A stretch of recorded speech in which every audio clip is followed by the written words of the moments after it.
Kryeministri Edi Rama ka mbajtur në sheshin Skënderbej fjalimin e fitores së thellë për zgjedhjet e 11 majit. Rama e cilësoi fitoren historike jo vetëm për mbështetjen e madhe që mori Partia Socialiste, por edhe për faktin që vjen në një moment të rëndësishëm për vendin që synon integrimin në Bashkimin Evropian. Votën e diasporës e cilësoi si ushtrim historik për faktin se u realizua për herë të parë, por edhe fantastik për nga pjesëmarrja. Për 30 ditë shqiptarët dëgjuan, vlerësuan, gjykuan dhe në 11 maj ata vendosën të na e besojnë ne, Partisë Socialiste, mandatin e 4. Dhe na besuan më shumë se asnjëherë më parë për një sfidë më të madhe se asnjëherë më parë.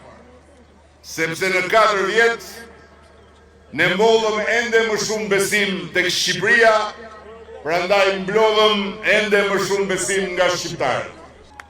Një falënderim krejt veçantë do ta bëj për shqiptarët e Greqisë, Italisë, Europës, Amerikës dhe kudo tjetër, ku qoftë edhe një shqiptar i vetëm u regjistrua si zgjedhës.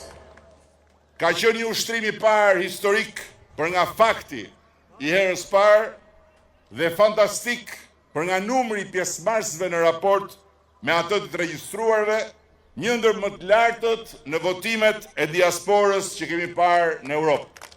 Kryeministri Edi Rama pati edhe një mesazh për forcat e reja politike opozitare që garuan në zgjedhjet e 11 majit dhe morën rezultat me përfaqësim në parlament. Ai bëri thirrje nga sheshi Skënderbej drejtuesve të këtyre forcave që të mos jenë volume zanore, por alternativa dhe të rriten, duke mos u bërë pjesë e megjelistit siç e cilësoi.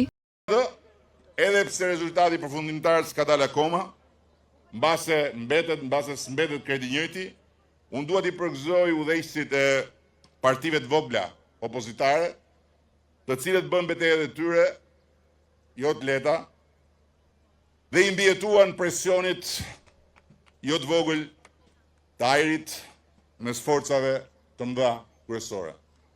Uroj që të mos ecin më tej në gjurmët e opozitës vjetër dhe të falimentuar totalisht, po të gjejnë mënyrat dhe të gjejnë durimin për të rritur si alternativa dhe jo si volume zanore në mexhelisin ton politik.